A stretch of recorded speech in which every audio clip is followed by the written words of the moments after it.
Hi everybody, welcome to a new edition of Let's Talk About Education with Antonio Corrales. As you may know, I'm an entrepreneur, a professor at the University of Houston Clear Lake, and a seasoned educator. My main goal is to introduce you to pioneers in the field of education and to let you know about topics that you may not be aware of, but you may be interested in. Today we have the honor to have with us Dr. Sundie Dahlkamp.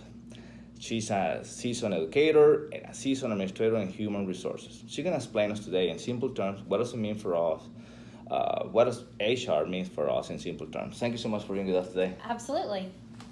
It's been a long, cold, lonely winter. Little darling, it feels like years since it's been here. Here comes the sun. All right, Dr. Dahlkamp, why don't we start by allowing you to introduce yourself to the audience, kind of letting them know, how do you get to where you are right now in your career? Sure, absolutely. Being an educational HR administrator is really a unique pathway.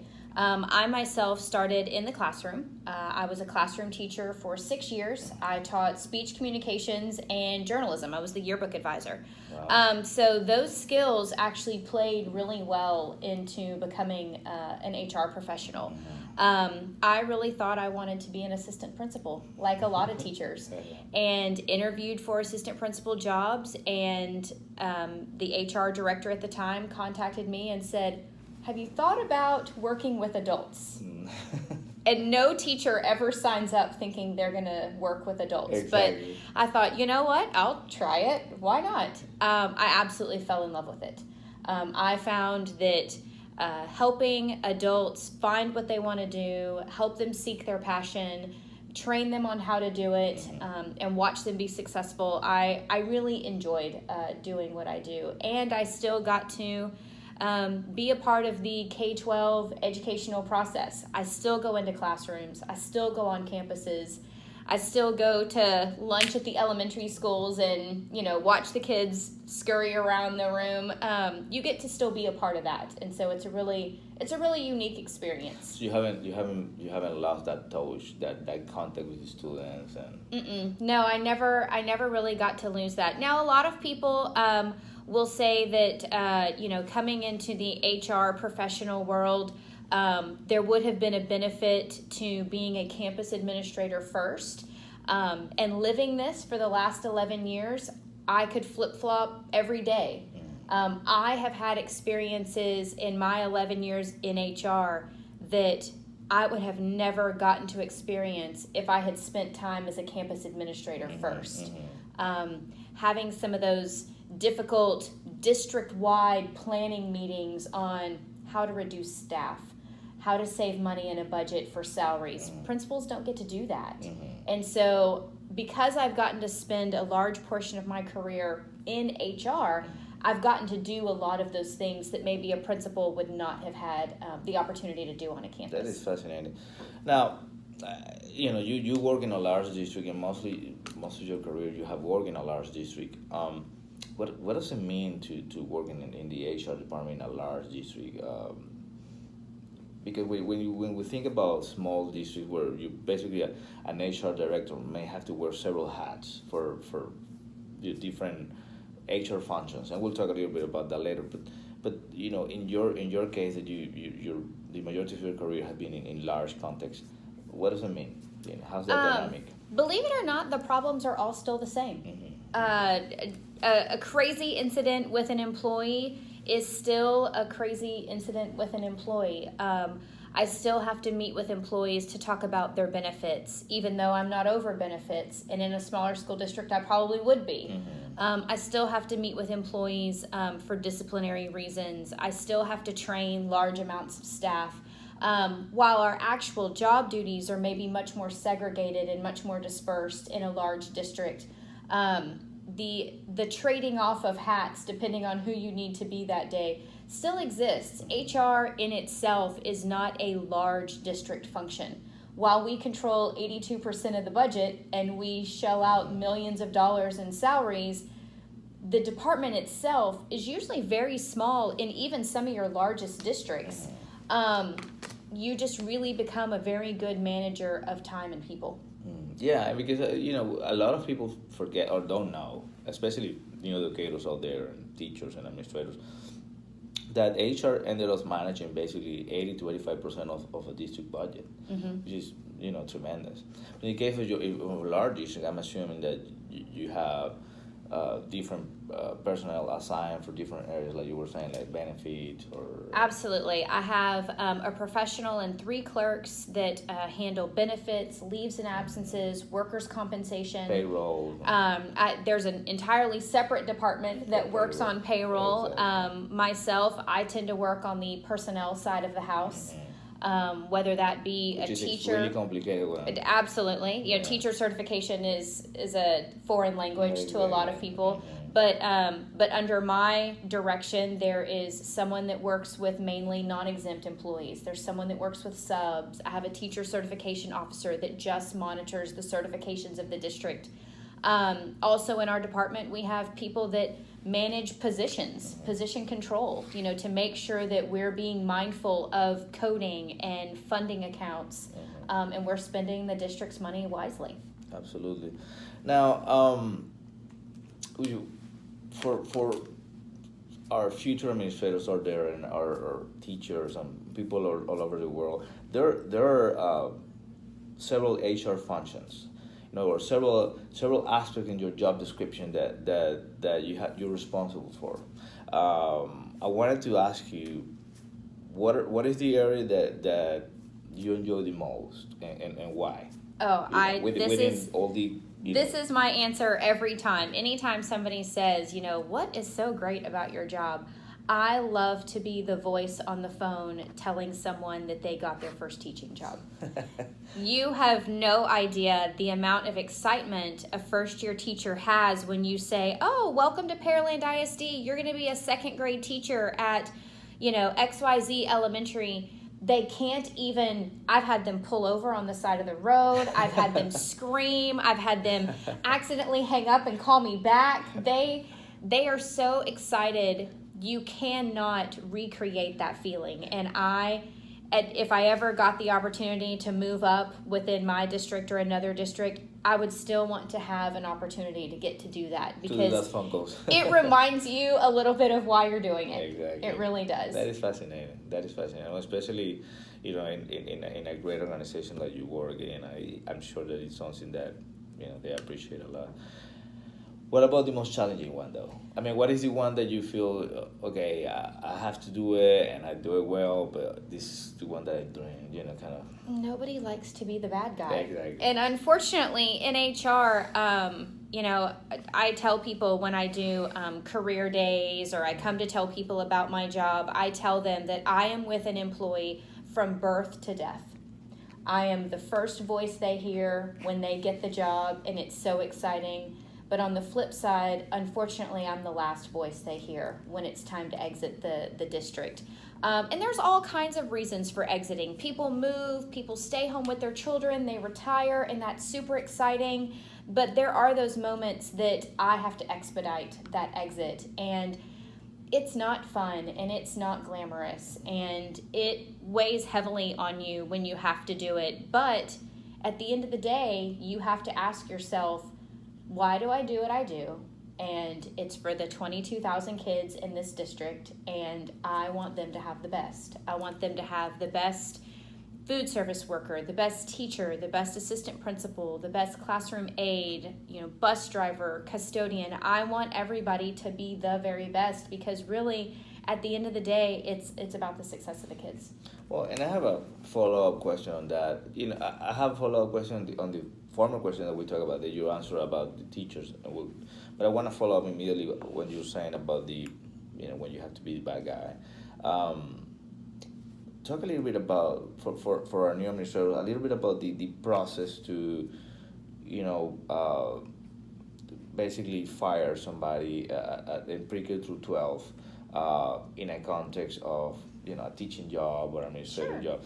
Kind of, in summarized way, the process that it takes to complete the removal of a professional within a pre-K through 12 context? Sure. So removing a contracted professional in the state of Texas really lives in two worlds. You're either going to non-renew someone or you're going to terminate someone. That almost 100% relies on two factors. One, what kind of contract are they on? And two, what did they do? The average release of a teacher is going to live in the very basic terms of, are you a poor teacher or are you a poor employee?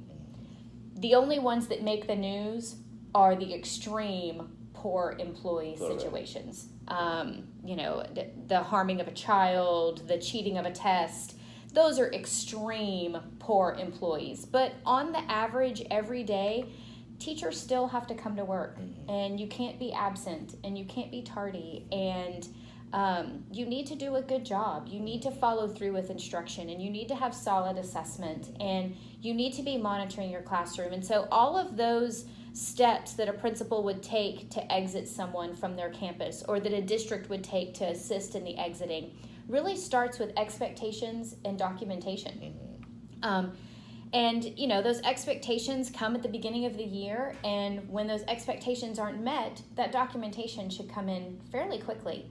And that level of documentation then dictates how long that process is going to be. Is this a teacher that maybe will be here for a couple of years, steadily improving, but maybe not ever hitting that mark? Okay, well, that documentation looks different, but I'm still going to help that principal move that teacher on, because it's not what's best for kids. And I want to jump in on that. Sure. How's your relationship with principals and administrators on that area? Because there are a lot of organizations, higher ed, bigger to 12, where HR play a passive role in terms of mentoring administrators or managers on how to document, and either for good or for bad. Research shows that documentation help increase performance, but also help create more effective organizations. How's your relationship with principals and APs and administrators in general in terms of mentoring to document employees or people that they have to supervise, or from your department? My supervisor and I devised a plan a couple years ago to implement just a large amount of optional trainings. Training a few years ago was, maybe one documentation training a year, maybe one training every couple years on how to do investigations. But him and I devised a plan to really implement optional trainings on the topics that we felt would really put a principal or a supervisor in the driver's seat of the moving on of an employee, or the remediation of an employee for that matter. But aside from that, I'm responsible for those relationships. I call my principals. I allow myself to be available for them to call me. I review their documentation for them. I give them ideas. I talk through it with them. There's some that I've role-played with just to help them get through maybe a really uncomfortable moment. I've gone and sat with them in a conversation with an employee just to be that second set of ears. And it's really on the HR professional to cultivate those relationships. If you think a principal or a supervisor has enough time to cultivate a relationship with you, then you are taking a very passive role and you're not really putting yourself out there. But I think the combination of the training to give them the tools to execute and then mentoring along the way is really what allows our principals the ability to have those conversations. Well, especially with the time frame, because I think there's a lot of misperceptions out there. Still, I have the luxury of being in the schools all the time, and I talk to principals all the time, and even superintendents. And sometimes there's a misperception between the time frames when you start documenting an employee. Let's say that you have a teacher who's low performing, and you have all the information to help, but the teacher still not responding, or the principal is not responding. There's time frames to, complete the documentation and that and the type of documentation that then the lawyers are going to tell you, yes, this is a feasible case, or you're going to have to document even more and continue the process. And I think that that's something that sometimes administrators still not really clear. Sure, absolutely. I refer to it as, firing people in the real world and firing people in education. All right. Looks very, very different. In the real world, if you don't do your job, your boss comes in and says, I'm sorry, today's your last day. There are very few opportunities in the world of education to have that moment. That is fantastic. Okay, I wanted to jump in the back question, the question that we did before, when you said about talking to new teachers. What about induction programs? I mean, you guys have, when teachers are brand new, they have a lot of excitement and they're really eager, but they still need some help. And especially one of the things that research shows that the school districts tend to lose a lot of money through teacher mobility. Mm-hmm. And so what do you guys do to retain teachers? Make sure that they have the supported system to be successful. Sure. I am pretty proud to say that in Pearland we maintain a relatively low teacher turnover. We haven't exceeded, in my time in HR, we have never exceeded 12.5% to 13%, which is great for a district our size and in a district where there's so many options. Mm-hmm. So we do a really good job, but the things that we do start at the very beginning. As soon as a teacher is offered their job, they're told about New Teacher Orientation Week, and we bring our new teachers in the week before our regular teachers, and they get not a lot of training, but just enough to know who to call and what's available. Classroom management, curriculum, technology, special programs, ESL, gifted and talented. If we trained them for hours upon hours every single day, we would be wearing them out. But we bring them in, we feed them breakfast, we feed them lunch, we bring in speakers, and we give them just a taste of every area so that when they do get in a bind later, they know who to call, they know who to ask for help. And then to follow up, after that new teacher week, we have a phenomenal curriculum and instruction department that has specialists divided by subject area and grade level. Here in our HR office, we have an entire professional dedicated to new teacher services.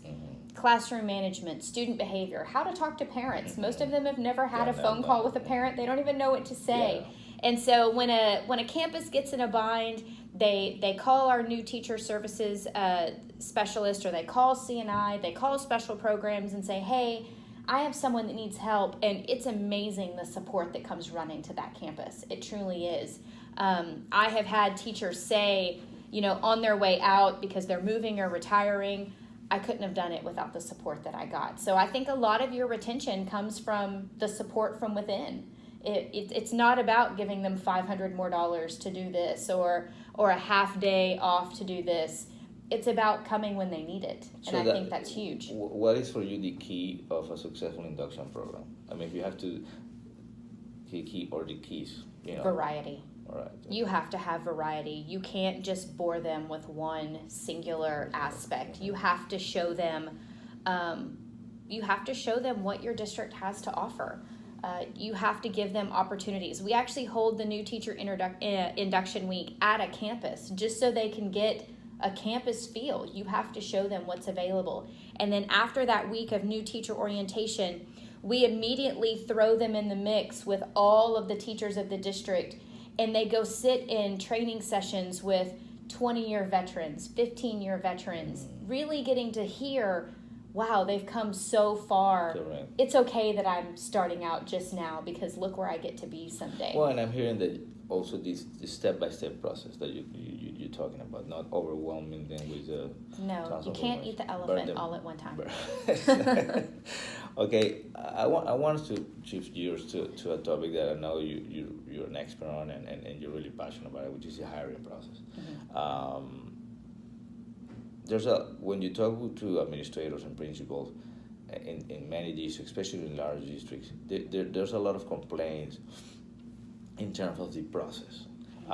Sometimes they get this great teacher, they're eager to, right before the summer or right in the summer, and they're ready to hire this teacher, and then the teacher has to go through the HR process, and then sometimes they lose teachers because the HR department, they're not really supported completing the paperwork, and of course also sometimes the teacher have responsibility on that.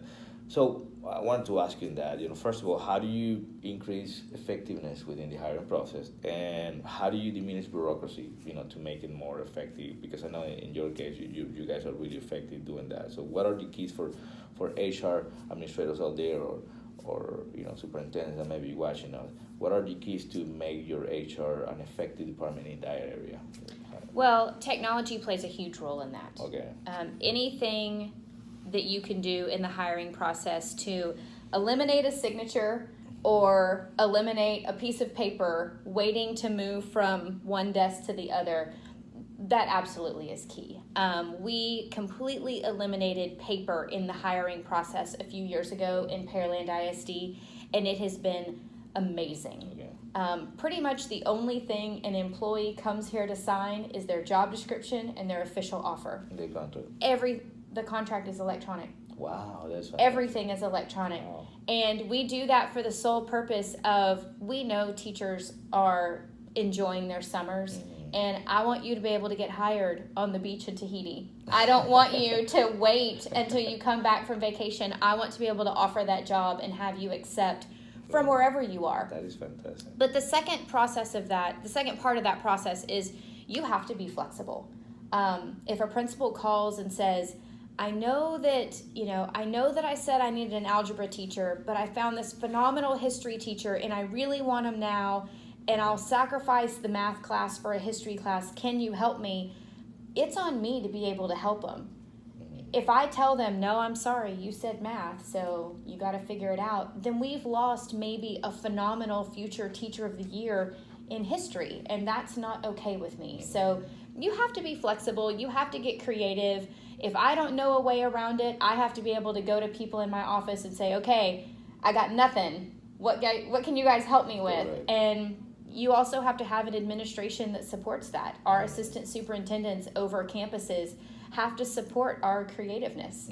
And that takes a lot of conversations. Now, in terms of time frame, how long in your department take since a principal tells you, we have this potential candidate, until, and of course you have to have board meetings to approve potential employees, but taking the board meeting out of the equation, how long will it take time frame wise? 7 days, 5 days, 2 weeks, 3 weeks, since somebody submit you a principal submit you a potential candidate until the day they're hired? The fastest I've done it is 2 days. Wow, that is fantastic. Because our processes are all automated. So if a principal needs someone tomorrow, I can make it happen by tomorrow. Wow. But the average time is probably 4 to 5 days. That is fantastic. Now, what did it take you to go all the way electronic?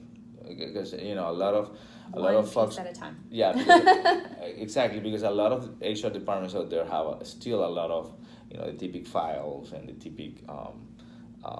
Was it a step-by-step process, or was it one day to another? Right. So I'm not going to lie. We have a giant file room down the hallway, and we still love to collect paper because HR is really big on paper. Okay. But the process itself, I started by having principals make a recommendation online. And then I took that online recommendation and said, okay, well, now I've eliminated signatures and paper in the recommendation process. Now what can I eliminate in the job offer process? So we automate our fingerprinting. We automate the actions that go into our finance software. We automate some of those internal HR practices that only we can control. And then we said, okay, well, now we've got it to this point, but when the employee comes in to accept their job, they have 2 feet of paper they have to fill out. So how can we take that paper and also make it electronic? So now it is everything, but we had to do it very systematically. So every school year you start working on that. So it took you, 3, 4, 5 school years? I would say probably 3 to 4 years to get the entire process, including contracts, completely electronic. The next step is to take that file room and make that file room electronic as well. We'll see how that goes. Okay, I wanted to talk to you also about compensation. And research shows more and more that years experience doesn't necessarily equivalent to high performance. And now, but we still see a lot of school districts, especially in pre-K through 12, compensating teachers and compensating administrators based on a years of experience scale. And I know there's not probably an easy answer to that question, but what are your thoughts about the topic, and what type of approach do you recommend school districts to take within the law to compensate teachers and administrators based on performance more than years of experience, when don't necessarily have to do with the way they should be compensated? Performance pay is very tricky, and unfortunately, in the world of education, we look at each individual employee as a person that we love dearly. In corporate America, that may not always be the case. So paying for performance, you may be a number tied to a score. Well, it's easy to give that score money because that's a good score. Yeah. In education, it's somebody's neighbor, it's somebody's most beloved first grade teacher, it's somebody's teacher of the year, and it's not as easy. Some things that we've done in Pearland to address some of that, not dissolve it, but address it, is a few years ago we went from a pay scale, which is what you're referring to by years of experience, to a pay range. Okay. And our teachers are on a pay range no different than an assistant principal, myself, the superintendent himself. And within that range, it allowed us so much more flexibility. Okay. When you're coming to me with 20 years of experience to teach calculus, they're going to make you the math department head. I don't just have to worry about that 20 years of experience. I get to look at the value you're bringing to the district, and I get to reward that. I get to use it to recruit. I get to use it to retain. So when you talk about range, it means for our folks out there, Sure. you're talking about a specific negotiation gap that you have with those type of people. So right? a pay scale would be very lockstep on 1 year equals X amount of dollars, 2 years equals X amount of dollars. A pay range has a minimum, a midpoint, and a maximum. And there are criteria that I fall within. If you're a 0 year experience, I'm probably not going to pay you at midpoint or maximum. Right. But if you're a 0 year experience teacher and you're coming in with 20 years in the field of chemistry, well, I may get to address that differently than I do, a 0 year teacher coming straight out of college. Correct. Having it on a range with different checks and balances within our department and different opportunities for flexibility allows us to reward some of those performance issues at point of hire. Once you become an employee, and a lot of times the possibilities are endless. We have pay to reward people with high AP scores. We have pay for those that teach our bilingual dual language students. We have all different types of rewards and incentives. We even have a stipend that we offer for people that just want to go back to school and further their education. There's a stipend that I can help them minimally with some of that. So I think school districts, once you get away from that lockstep pay scale world, you really get to be as creative as you can be within the confines of your own budget. Now, that's fascinating. How do you get to that point? How's your relation with the finance department? Because I mean, a lot of times, and this is for our HR folks out there, that sometimes that relation is not that close. And you and I know that, in order to get to the point that you are, you have to have that communication, that, talking about the budget, how can they calculate those potential, stipends and compensation within the budget. So how's that relationship? Is that a relation that evolved within the year or within the years, or is something that has been always like that dynamic between you guys?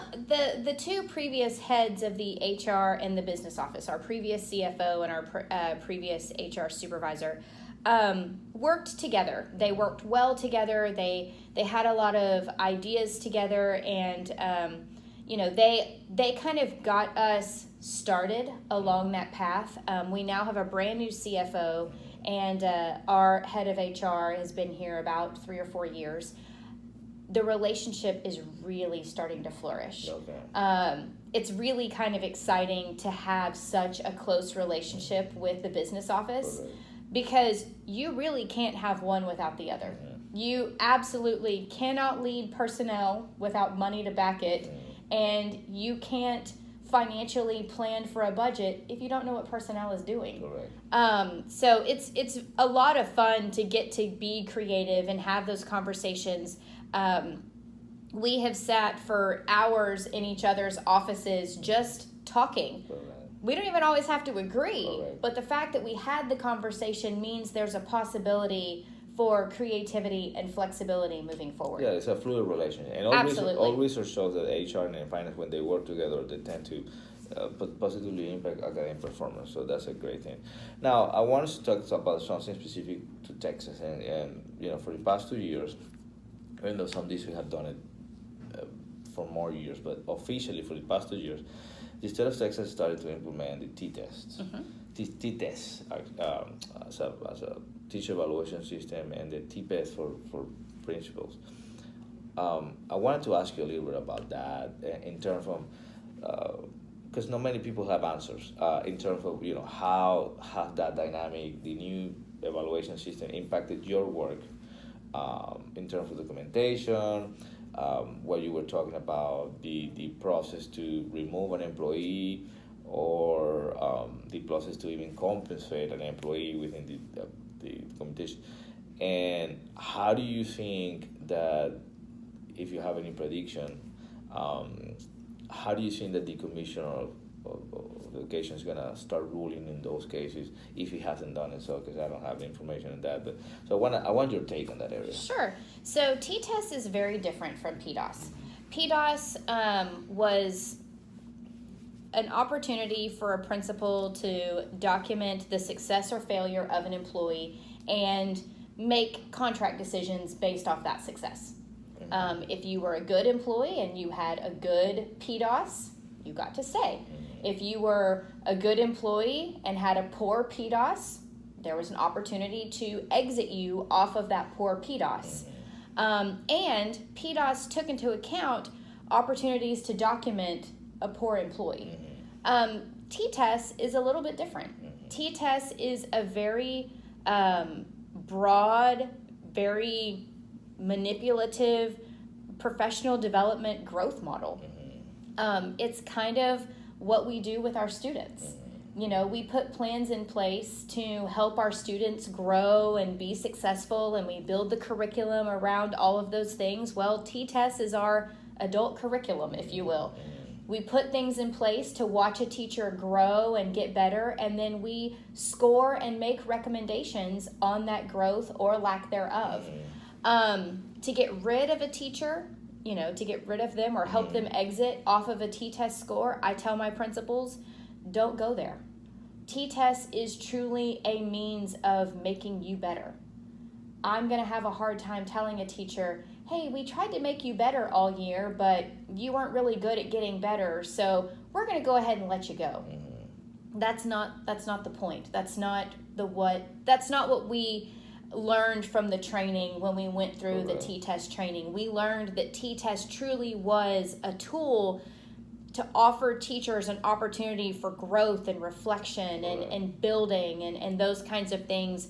I know how to help my principals use those deficiencies in T-tests to move it over to employment concerns that maybe eventually will exit them from the profession. But it had nothing to do with the instrument. But it has nothing to do with the You're instrument. saying that's interesting because, in practical, what does it mean in practical terms? Let's say that let's bring this as an example. Let's say a principal has a couple of teachers that the principal has been working with them, but there's still no growth, and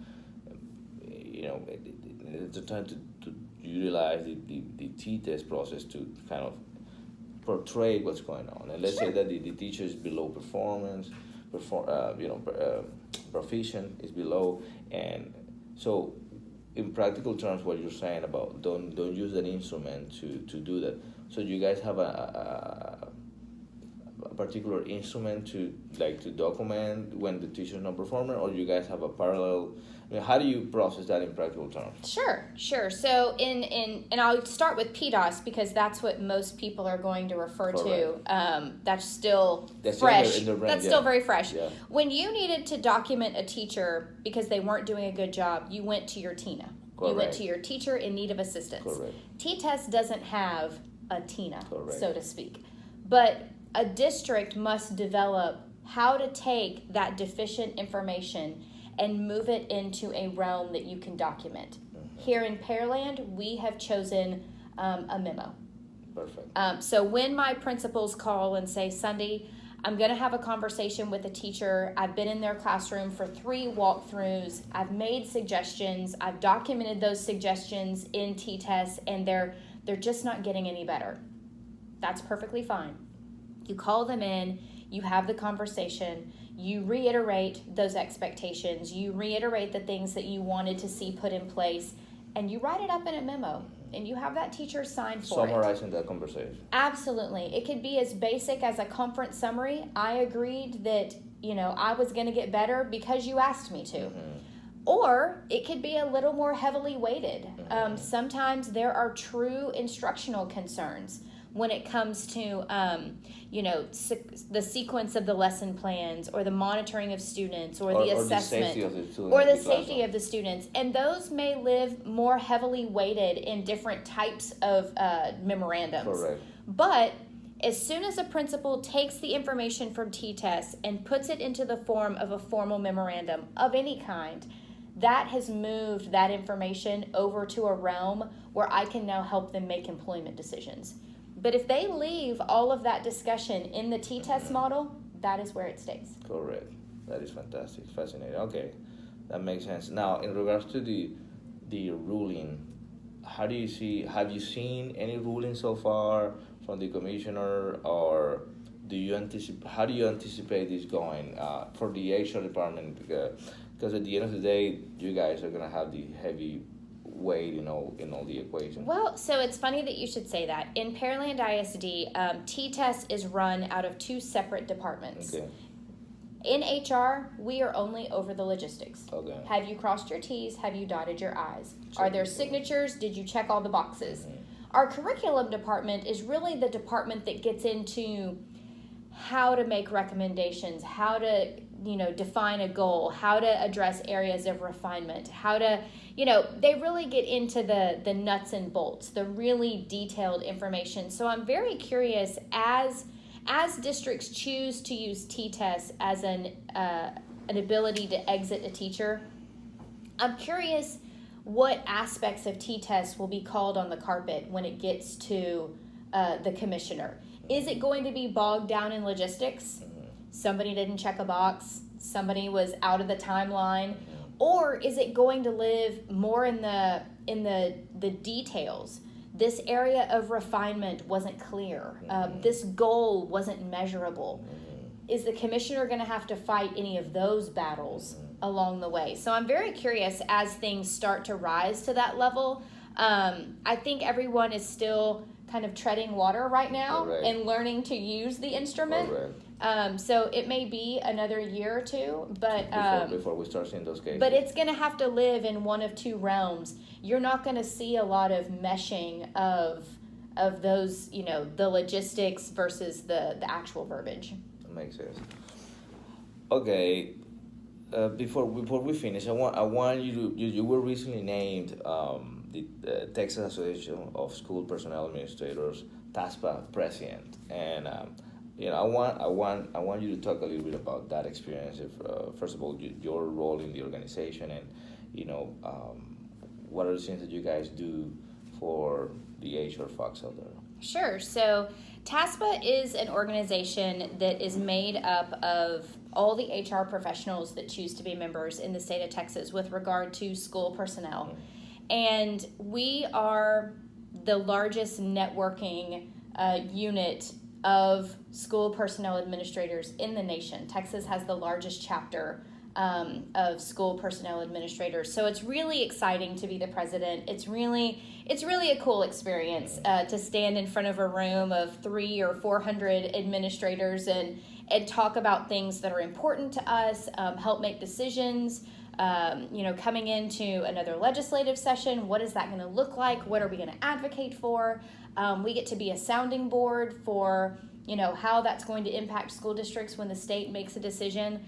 But really, it's the best way to learn school HR. We are a giant network of administrators that truly love what we do. We offer trainings and workshops, and you can get online and literally just type in a question onto our organizational website, and someone will respond to you and give you an answer. What is a contract? I'm brand new. I don't even know what to do yet. And it's a great organization that's really just a resource. I would encourage anyone, even principals that are wanting to move in that direction, to join the organization, just to be a part of the network and start listening to the things that are available. But is it Texas Association of School Personnel Administrators? Yes. TASPA. And if TASPA. you want to, they can Google TASPA. Absolutely. Texas Association of School Personnel Administrators. And it's a great opportunity. It's how I learned to be an HR professional. As you go, you sit, you listen, and in those trainings, you are sitting there not knowing the difference between a probationary and a term contract, and the person sitting next to you is an assistant superintendent with 30 years of experience. And you just get to pick their brain. Correct. And so it's a great opportunity. Being president is a lot of fun. We hold a lot of great conferences. We have a lot of opportunities for people to go to different parts of the state and be a part of trainings. And you may find an area that you didn't know a lot about, and quickly you're the expert and you're doing the presentations as well. So it's a lot of fun. That is fantastic. Well, I want to thank you one more time, Dr. Dahlkamp, for being with us today.